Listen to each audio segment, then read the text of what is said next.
There are so many cars to choose from these days, and that's especially true in the subcompact crossover segment. But despite the vast array of options, sometimes the difference between each one is negligible. And if you're starting to think that your choices are limited to a bunch of cliches on wheels, then this might just be the crossover for you. Introducing the Volkswagen T-Cross.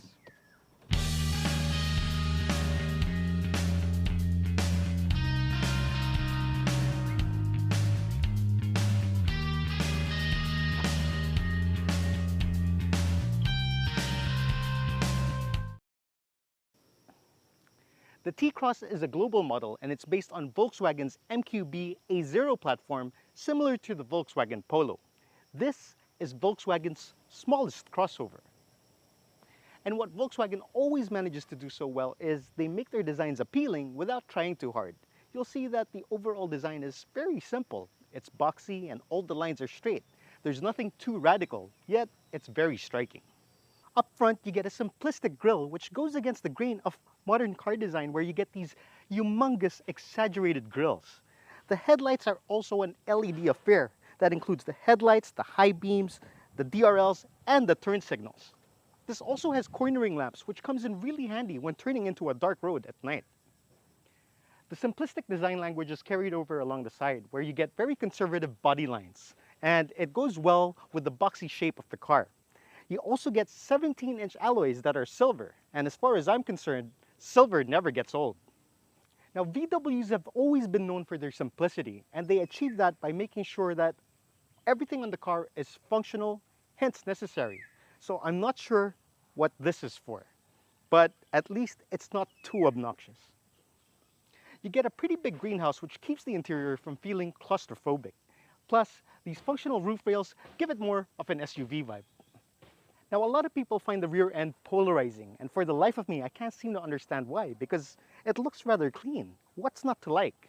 Well, perhaps a lot of people think that these taillights are a bit too busy. Me personally, I think they're fine.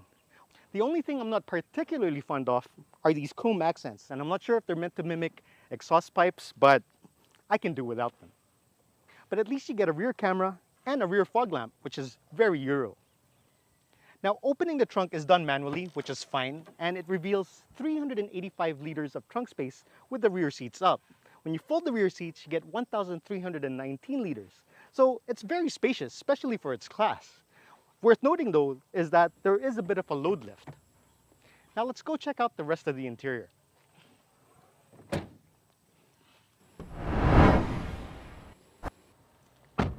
Right off the bat, I can tell you that this interior has a very youthful vibe. Now, it may not be the fanciest or most luxurious interior out there, but it has character. In fact, I think a lot of manufacturers can take a page from Volkswagen's book on how to create an interior that's on a budget, but doesn't feel low rent. Now, don't get me wrong, there are hard plastics here. In fact, a lot of it. But all the touch points are fairly soft. And despite the fact that this is built to a price point, it doesn't feel dull or boring in here. This interior definitely won't put you to sleep. As far as the infotainment goes, you get an adequately sized 9.2-inch touchscreen that doesn't have Android Auto, but it does have Apple CarPlay. And the resolution of the backup camera is also pretty nice. Now, this doesn't have physical buttons, but it does have gesture controls. And you can also use the controls on the steering wheel for most of the key functions. Now, the seats are a combination of leather and fabric, and I like it that way because it doesn't get too hot. And aside from looking like the Nun, I think the seats look pretty good. They're also extremely comfortable. They're nice and soft, and the bolstering is just right. Plus, under thigh support is adequate. And it's really easy to find the ideal driving position here because aside from getting height adjustment on your seats, you also have a tilt and telescopic steering wheel. Now, in terms of storage, you get the usual tray under the AC controls, which is big enough to house your phone. You also get a USB port and a Type-C socket there. There are also cup holders here and some of the biggest door bins I've ever seen. You also get a cubby underneath the armrest, which is typical, but what isn't typical is the fact that this armrest extends and you can even raise it. Now, the air conditioning system is manual, which is a non-issue for me. In fact, it's very intuitive to use, and it does a good job in cooling the interior. You also get rear air vents, which is a really nice touch. And a must-have if you're going to put this huge panoramic sunroof into good use. Sitting at the back, you get adequate head and leg room, and I love the fact that the seats are slightly elevated, so that means your thighs are firmly planted. You also get a nice commanding view of your surroundings. However, the view is slightly obstructed by the fact that these seats don't have a separate headrest that you can see through. In terms of amenities, you don't get a center armrest back there with cup holders, but again, you get the rear air vents with charge ports and adequately sized bottle holders on both sides. So sitting in here really doesn't give you the feeling that you're in a run-of-the-mill crossover because again, it exudes character. But let's see if that youthful exuberance that this interior exudes translates to the way this thing drives.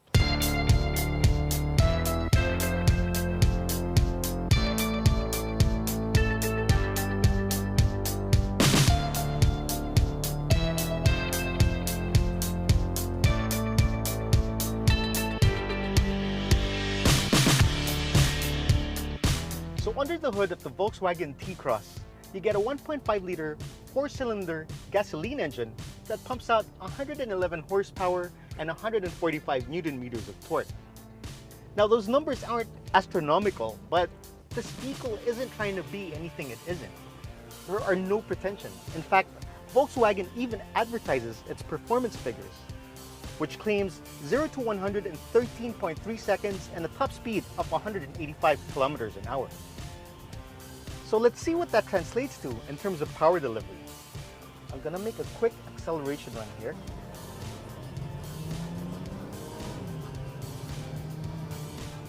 So it definitely requires a bit of throttle input to get this thing moving. But I really don't think that the engine struggles in any way. It's just that the throttle response is a bit lethargic. And there is a flat spot at the low end of the rev range. But again, this thing isn't about straight line speed. This is about getting you from point A to point B in utmost comfort. And I think the T-Cross really excels in that regard. As an urban commuter, there really isn't anything more you could ask for because the ride is actually quite comfortable. Now, in terms of handling, it does lean a bit when you corner at speed, but overall the ride is never jarring, and I think for a lot of people in the market for a crossover like this, that's more important. Now the suspension setup of the T-Cross is similar to what you'd find in a lot of cars in this segment. You get McPherson struts at front and a torsion beam at the back. And really there's no issues when it comes to overall ride compliance. The engine in the T-Cross is mated to a 6-speed Tiptronic transmission. And it shifts rather smoothly, but what I really like about it is that when you put it into sport mode, it will redline before it upshifts. But it will auto upshift. But at least it revs out. Now, when you're cruising at, let's say, 30 kilometers an hour and you needed to downshift, it does downshift instantaneously. However, since peak torque comes in around 3,900 RPM, you don't exactly feel the punch. But at least the transmission is rather quick to respond to your throttle inputs. The bonus with all this is that you get stellar fuel economy. I've been driving like a nut in the city and I've had the car stationary for long periods of time, and I'm still getting 13 kilometers per liter, which is phenomenal. Out on the highway, this can easily do well over 18 kilometers per liter, and to some, that's a huge plus. Now in terms of NVH, there's really nothing to complain about, although you do hear the noise from the engine creep in. My only minor gripe is that these door cards seem to rattle, but I'm not sure if that's specific to this test unit. But really the highlight of the T-Cross is just how easy it is to drive. The steering is extremely light and it doesn't feel lethargic. Plus the visibility is really great. This car is so easy to maneuver. So as a daily driver, this is a great choice. The top-of-the-line Volkswagen T-Cross SE can be yours for 1,198,000 pesos.